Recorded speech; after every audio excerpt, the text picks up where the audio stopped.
So Jean-Marc is coming from the investment side of things, and arguably, in this new intelligence era, investment side could be the side that actually really could derive some of the changes. And Mehmet Bey is coming from the Central Bank of Istanbul, Central Bank of Türkiye. And so what I will do, I will ask you to introduce yourselves and maybe talk about your experience and relationship with this, what we call intelligence era, and what does it even mean from your perspective, what are you seeing? We start with you, Jean-Marc, and then we continue with you. Yes, thank you, Pinar. Hello, everybody. My name is Jean-Marc Bonnefou. I was an investment banker for a long time, focusing on derivatives in New York and London, and I moved to the investment side and investment and trading side. And today I manage investment management firm regulated FCA in London that manages a number of hedge funds, including liquid crypto hedge fund. I'm also investing into blockchain-related startups as an operating partner in a blockchain VC. And finally, I've got some interest in AI through a foundation in Switzerland who works on a deep edge project for Edge AI matters. And to talk about my journey and how this topic is quite strikes a chord with me about intelligence, because it's all about intelligence, right? How about how optimize with the new technology tools, which in my mind are loosely named as Web3, but you can say there's blockchain, there's AI, there's distributed computing, Edge AI, a series of new technological advances over the last 10, 15 years. They all make possible the concept of decentralized intelligence, which is to basically do a lot of things we were doing, and we're still doing, and quite well, on centralized models, largely resorting to the cloud as the backend tool to host all these transactions.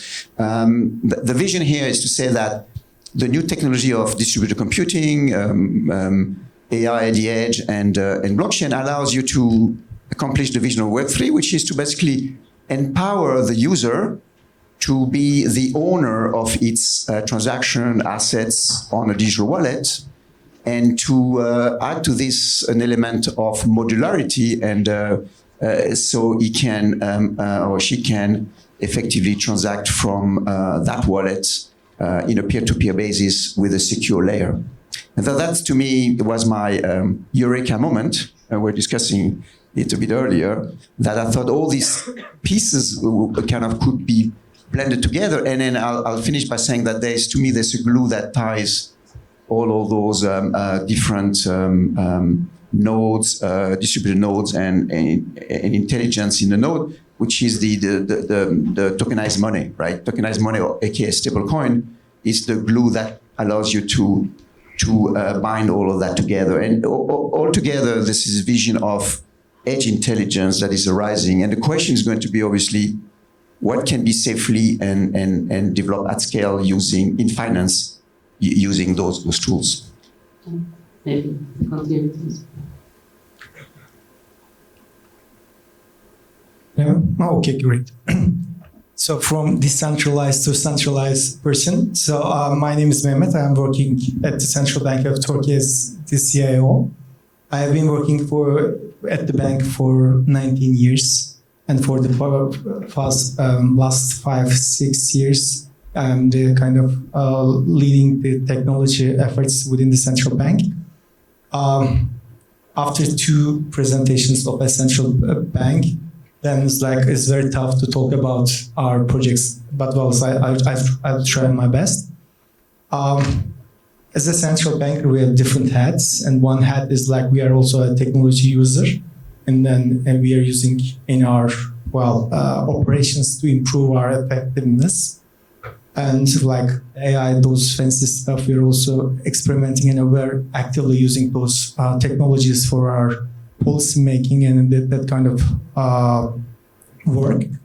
And other than that, the other hat is like building platforms. So in 2020, we unveiled our instant payment system fast, and along with our easy addressing system with interbank card center. So to ease the payments and create a kind of an ecosystem. At the very first day, at the very beginning, our plan was to create a kind of an what we call like a road, a kind of a highway road for any institutions, financial institutions, including fintechs. So at the very first day, our plan was to think about those players. And the other hat will be kind of regulation, supervision, and again, another project for what we call is like high frequency data. So almost instantly we are amassing huge amount of data from financial institutions and visualize this information to our policymakers. And well, we're very different as we talk. Right now we are discussing about new things, such as maybe kind of connecting our payment system to other payment systems. Risks, benefits we are considering right now, considering all those factors. It's kind of a briefing about myself. And we talk about, so when you talk about yourselves, I think what I'm hearing is this is an era where there are some new forms of money, like digital money, let's call it. And so it's not only, like money is a pretty interesting concept itself. So you have the stablecoins, you have other types of money that are emerging, you have the payment rails. The second thing is, I mean, we always often hear about these assets as well, and then the digital rails that these actually live on together. We talked about, you mentioned, decentralization, centralization, and the glues here, I think, seems to be AI from a user experience perspective. That's one thing, and I think it depends on how we define that. How do you define the role, the role of this like AI within these new digital money, digital markets, digital assets framework? Sometimes centralized, sometimes decentralized. Yeah, I mean, to me, AI can be a lot, right? But effectively, it's the what I would call the UX UI layer, the user interface, user experience layer. The money is the core transaction layer, like the middleware, right? How to communicate between node person A, person B, exchange value, right? And that layer is key, and it can be somewhat decentralized. Actually, I would note historically that monies were private. It's only in the late, I think, 19th century that money became a government asset. So in the US after the Civil War, but there was a lot of private money historically. So we're going back to this world where, at some level of use cases, the money doesn't have to be necessarily, covered by a government asset. It can be a private asset. But to go back to your question on the top layer, which is the delivery layer, the AI layer, it's really an optimization layer, right? How to add AI to kind of do a lot of optimization vis-a-vis the user, vis-a-vis the client. And if you're a bank, effectively, the minimi can be a bot, right? A bot that gives a better response to your requires, and that doesn't already exist. But here, the power is that AI will also can be semi-autonomous and can prepare the decision for you, right? The same way a ChatGPT can do better than a Google search. Here, the autonomous agent AI in finance will be able to do more effort and deliver better a solution to the client than just a query, right? Or a simple bot. It can be also doing things like improving, identifying fraud, enhancing onboarding, helping investment choices depending on your investment profile, help you choose between investment products, and kind of give you solutions as opposed to just a list of assets like a search engine will do. So, and then in its most advanced form, AI in digital world can fuel a lot of the optimization in DeFi, decentralized finance networks. There you're really going to extreme decentralization. It's still more like a proof of concept. But so there's like many ways that in the next Web3 kind of finance delivery, AI will help optimize customer choices. So, yeah. Yeah, so like you touch many points, so I can maybe follow your keynotes. So for instance, you mentioned about UX, UI thing, so it's very crucial, as you said, like because of a huge amount of data that right now we are dealing with, so it's very easy, like, or a lot easier to hyper kind of personalize any kind of product or service because of that. And also for the, you also mentioned about fraud case, well, like also like you can kind of get rid of or kind of minimize the risk related to kind of fraud or any anomalies, because you can kind of, since you can get the kind of patterns or kind of detect some new behaviors out of that. So also for the central bank right now, we are also trying to implement some kind of anomaly detection right now and that kind of stuff. And also this is kind of crucial for all banks, all financial institutions. So then some role is eases and kind of the products, new services, it creates new services, and as you said, there's a put them on the top layer, and a kind of new business model, it brings new business model. So like since you have data, so then also you can have kind of you cannot maybe hire a kind of a financial advisor, a professional one, but it's right now is so facile right now. So for the central bank case, like we're, as I mentioned before, like we're trying to implement within the bank and also try to kind of create a kind of a playground for the financial players, as our deputy governors stated in the morning session. So, but like as a central bank, we need to kind of slow ensures of some things while you are fostering kind of promoting innovation. So it's like financial stability is kind of so crucial for a central bank. Sure. There's another, I may just want to mention a case that we're exploring right now in our investment firm. I can see that more and more investment decisions will be systematic, will be deterministic, as opposed to just a person that decides that going up or down, right? And because there's so much data, you can't handle that the classic way, having people just shuffling data, right? So AI is going to be able to process humongous amount of data, particularly in finance, where it's all about data, right? And then so in our strategy in investment, in whether it's digital space or commodities, we try to integrate AI as a way to optimize decision, for instance, between sub-strategies. Let's say you have systematic strategy to trade momentum, fundamental, startup, and then traditionally you kind of have to choose between the three, but here you can put an agent layer that is going to be basically the hedge fund manager. It's going to be actually part of it, going to be an agent and not a highly paid person anymore.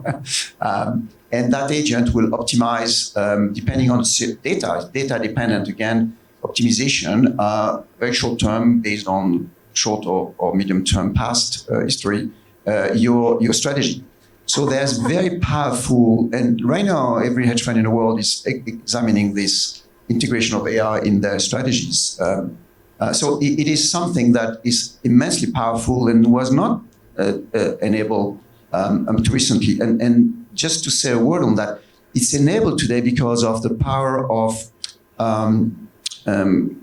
distributed computing, the ability now to harness AI at the edge of the decision level and not having to ping the cloud, right? This concept of ping the cloud for a decision, and then you get the response. It has the issue of latency, issue of bandwidth, issue of energy. And increasingly now with distributed computing at the edge, operators like whether it's a hedge fund or I'm sure a central bank are able to run processes at the edge without going into centralized cloud systems. It's very powerful also for sovereignty and privacy. Why? Because if you operate, you inference AI on edge device, whether it's your company, your wallet, then it's easier to have a layer of protection of privacy, right? Because you don't share it in a big cloud. It can't be just disappear, thousands of names disappear and data disappears in the world, in the wild. And then also it's also allow you to get sovereignty because your data is your wallet. It's not sitting in Oregon in a big cloud company that you can access it, but there are other people might, interject. So there's another actually. I think that I want to ask you about sovereignty, but before that one, I have a burning question. Would AI be helpful? Because one of the roles that the central banks have is monetary policy, and obviously the data, the timings of data that drives the decisions. I mean, could AI be helpful on data analysis, getting to the economic data and so forth? We believe so. So like as a tech guy, so I truly believe that it will eventually be kind of a very important player. Well, it's like as all people are discussing. So I don't think it's going to replace some people. It's going to augment kind of the monetary policy. And also, we're all central banks right now are working on kind of bringing those new technologies, new developments to their traditional way of their roles, I would say. And also for the central bank right now in daily life, we have introduced some AI tools, and right now they're currently being used by our employees that I would say, but what we are trying to do is like creating kind of an revolutionary AI to boost the impact of the financial kind of stability and also price stability problems. And I think it doesn't as easy as it sounds, but as other central banks, we're currently working on that, and hopefully we're going to achieve I truly believe. And are there any other considerations around creating trust, creating trust in an AI-enabled digital future? So it's like they're missing. Yeah, so it's like trust is this kind of, I think the most important thing we were discussing at the back seats, I guess the keyword will be the governance. So governance is so crucial, even for a kind of an institution that is kind of trying to implement those technologies. So who's gonna set the rules? Who's gonna get that data and do that stuff? And what about risk management, controls, that kind of stuff? For the trust, so it's we have, as I started, we have different hats, and also each central bank is trying to enhance prosperity within their countries. So that's why we're trying to get the bigger pie, to increase the size of economies and also foster innovation.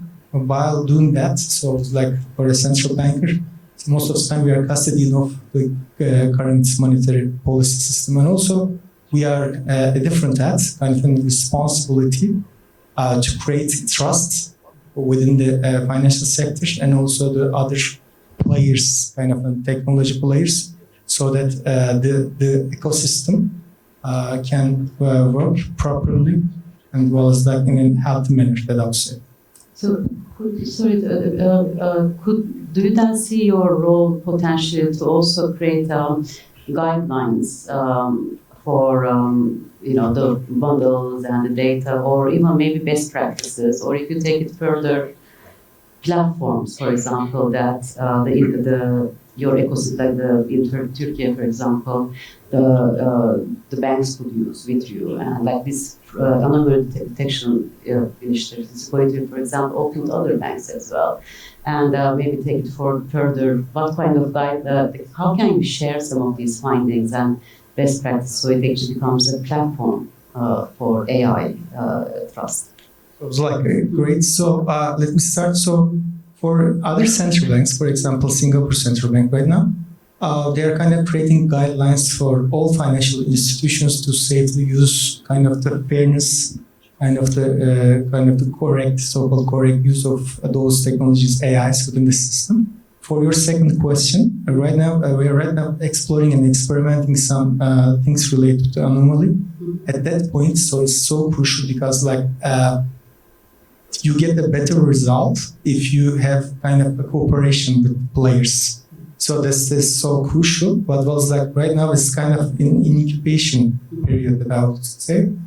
What was it gets a little bit mature, then we're gonna open. So as a central bank, as a Turkish central bank, we are proud of our governance with our financial institutions, banks, and fintechs. And also we are planning to kind of in future, the point is if we can kind of minimal viable product, that I would say. So if we get that stage, then we're gonna also consider kind of sharing or kind of cooperation with other players. Yeah, so that's an interesting way, I agree with all of that. There's an interesting way the digital asset world deals with the question of trust and trust for AI. It's basically the concept of distributed consensus, right? It's basically to say, there's a network, there's maybe 1,000 nodes, 1,000 participants in a network, and then there's a consensus layer that decides what's right and what's not right for the network.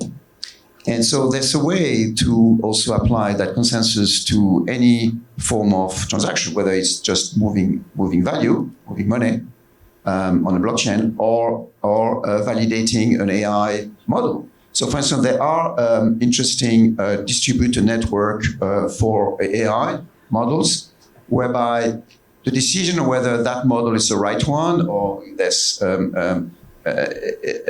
not the right one is made by the network through the consensus layer of voting, effectively. And there's a validator chain that validates the decision. And then it's one way, it's clearly not, it's still early days, and I'm not suggesting we apply that to central banking, to be honest. But for some use cases, it does work.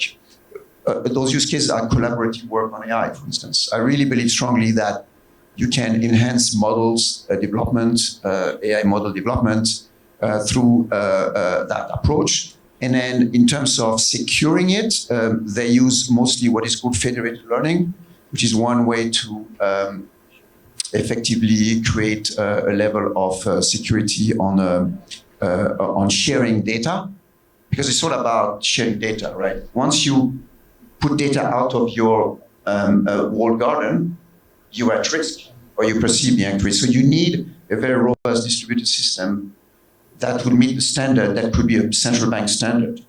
I do actually believe it's possible, we were discussing earlier, that you can have a system that is bifurcated, a hybrid system, whereby you'll have a network, public network with a validator, but then you'll have a subnet, I don't want to be too technical, but a subnetwork within that network that has its own books of rules and regulation, but then some of the validation will occur at the public level. So technology now allows you to think about creating that layering of governance. It's a very exciting approach where you could tomorrow have something that only circulates in very, walled garden that could be shared broadly because of the advances of cryptography and network computing. So maybe we are really seeing emerging centralized, decentralized stack, like the architecture here for governance. So it's again, another issue that we are also working on right now. So it's we are, a central bank kind of fails, then it fails to kind of, let's say, in a very bad manner. So But was like we're almost all central banks are right now trying also define decentralized systems and kind of try to mix, kind of get the best of both worlds, get a kind of a combined solution.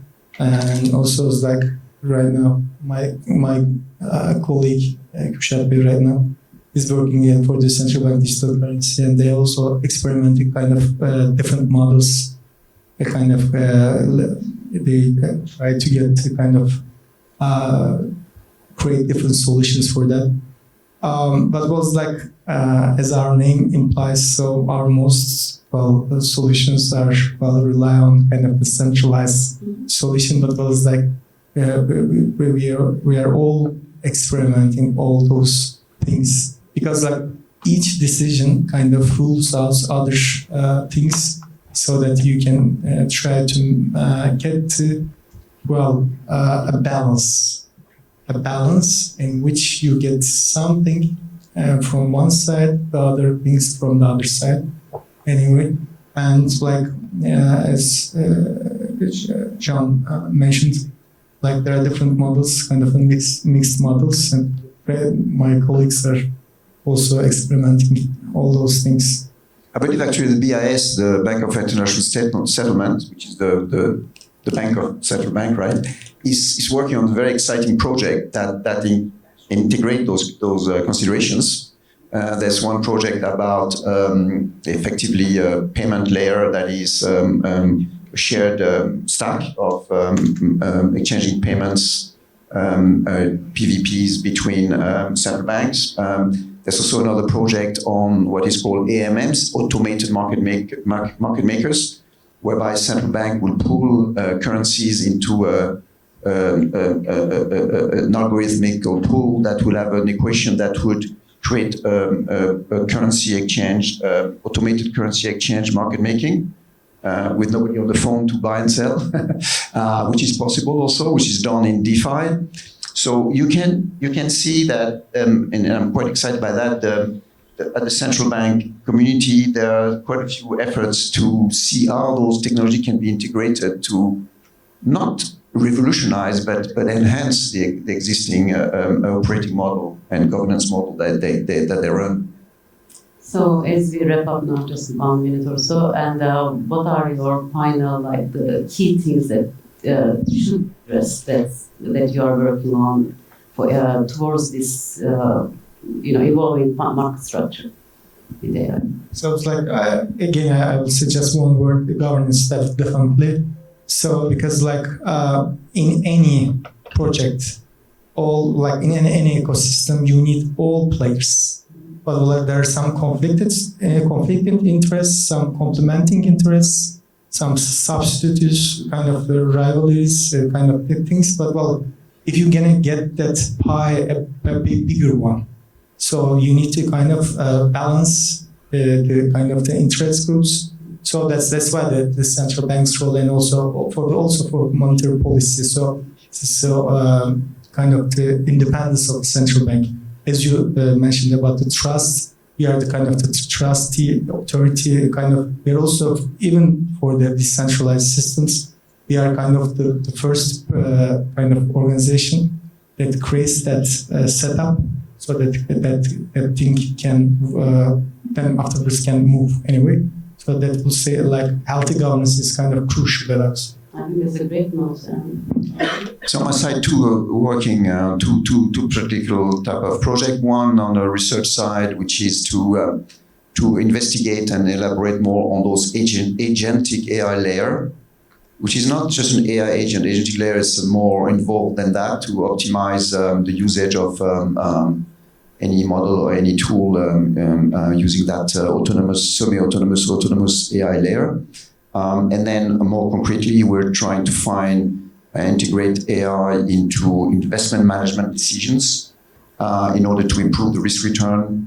And what I've learned in my career is that the robot does better than the man in investment management. It beats the man or the woman. So that's the other thing we're working on. Very great, very real. Thank you so much for the conversation. Thank you.